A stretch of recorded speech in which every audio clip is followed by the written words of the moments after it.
Hello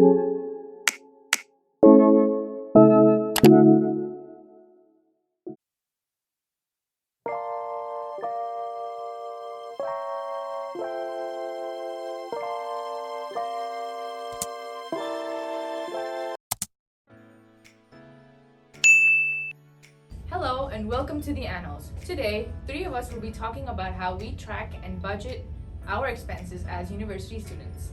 Hello everyone, my name is Cassie Allen. I am CLC and PSIR. I'm class of 18.5 and I'm happy to be here. I'm Anusha. I'm a producer at the Annals. I'm class of 18 and an econ student. Hi, my name is Dora. I'm also class of 18.5 and I'm double majoring in PSIR and CLC. Nice to meet you. I don't think that I track my expenses for the most part. I just stick to a general budget in my head for 2 weeks at a time. I think that's the easiest way because a month is very challenging because, random rainy day funds come up, so in general, no. I do loosely track my budget. I have a bullet journal and I track my expenses in that. I used to track it more closely when I was more paranoid about money, but because of the pandemic, I feel I deserve more freedom or with buying food or something like that. Definitely. So I feel bad if I'm tracking every single little thing. So it's more loose. So, just set yourself daily budgets, say at the most I'm gonna spend is 20 if you're being generous because you can do, that's easily 3 meals and a treat. But usually end up spending 15 when you're paranoid about it, so just right. I try to keep it 500 in that range, and then I always set 100 just in case something unexpected comes out, so 600 a month, because I think that if you're the best way is if you're gonna be very frugal during the week, have a little bit of fun on the weekend, that's where that little handicap of 100 goes, so 500 to 600 US dollars. Personally, I feel I've been in the situation where I've been limited to 60 a week, and that was hard when I was a freshman, but since that time I feel I've gotten to the point where I already use the minimum I can, so I don't really budget for a monthly account.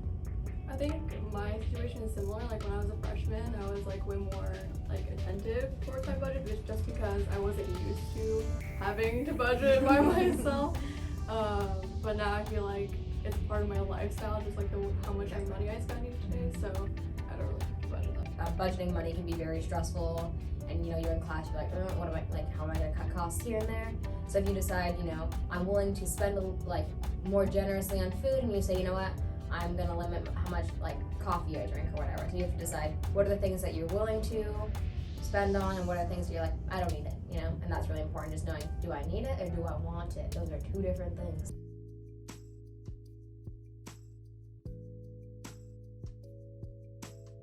Food.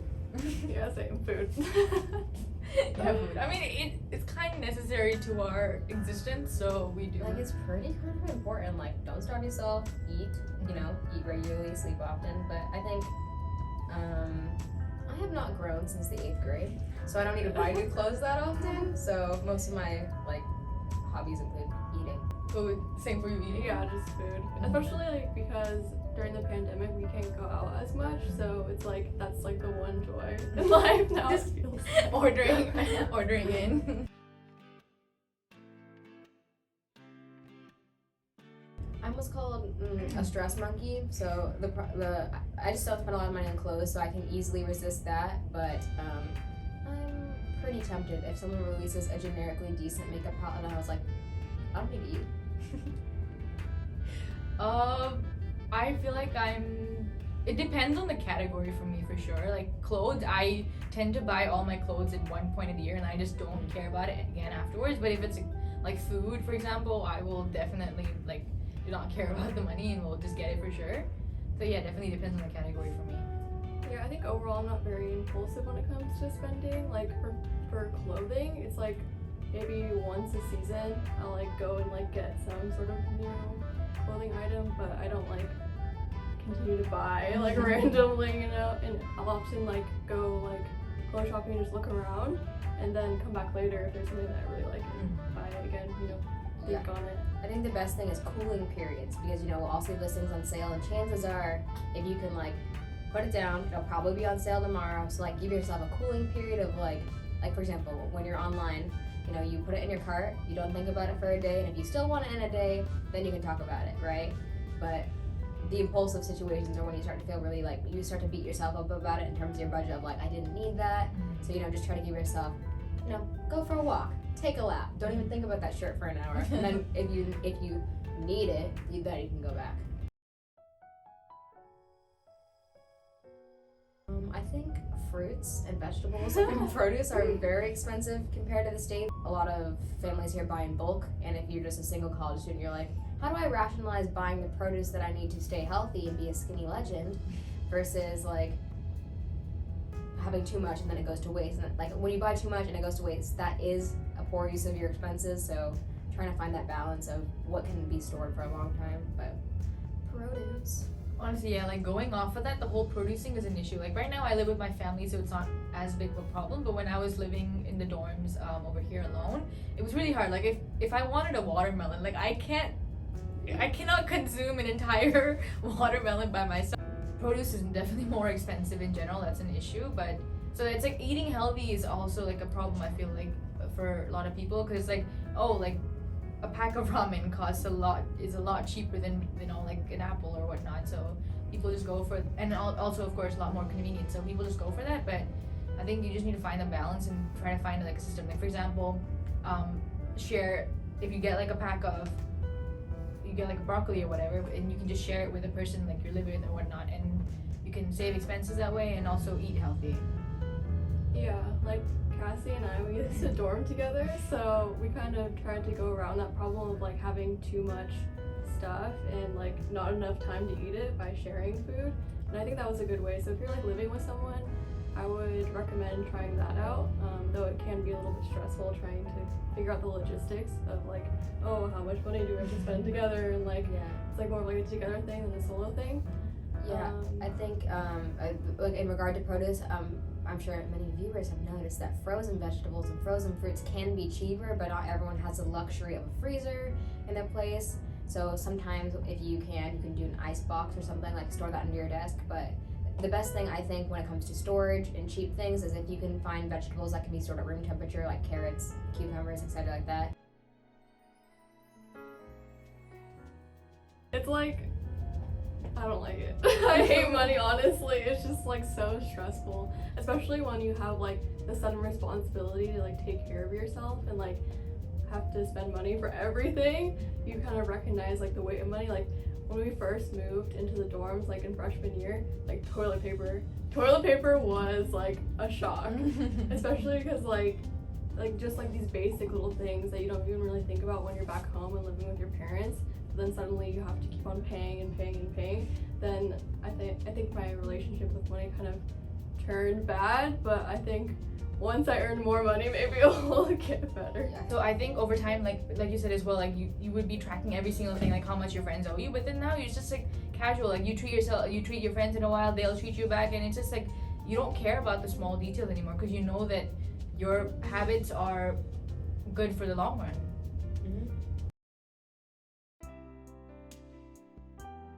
Me personally, I don't think I've bought any clothes that haven't been thrifted in the last 3-4 years, and I don't like the thrift stores here in Korea. So when they are expensive, and they're they don't fit well, and there's no trial room or whatnot. So just hope for the best. Yeah. So whenever I go to America to visit my brother or whatever, I always go to Goodwill, and I just I live there for a day, and I get all the clothes that I need for a year, and basically that's how I save a lot of money, I think, for clothes. And for food, I rarely eat out, but when I do, I make conscious decisions or whatnot about it.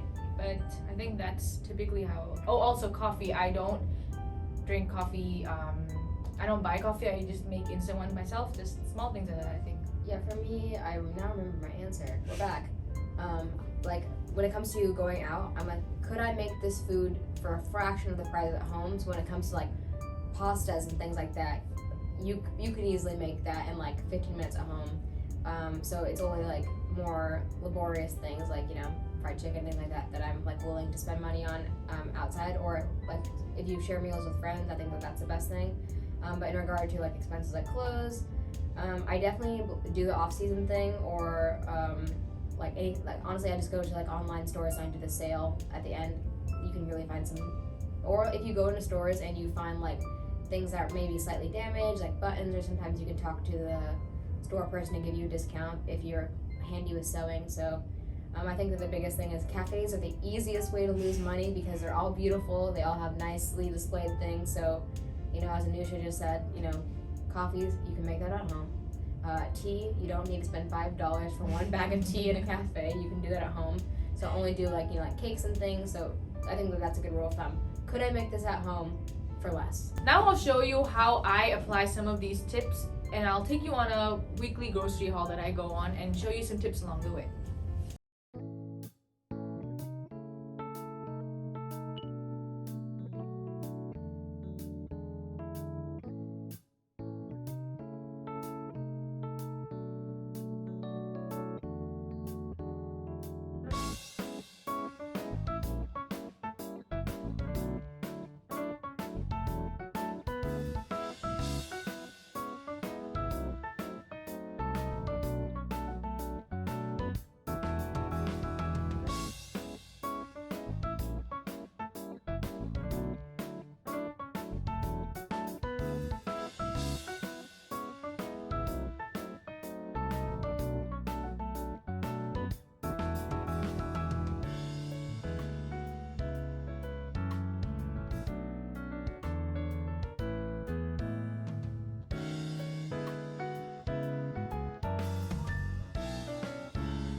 We hope this video gave you some insight onto how we track and budget your expenses.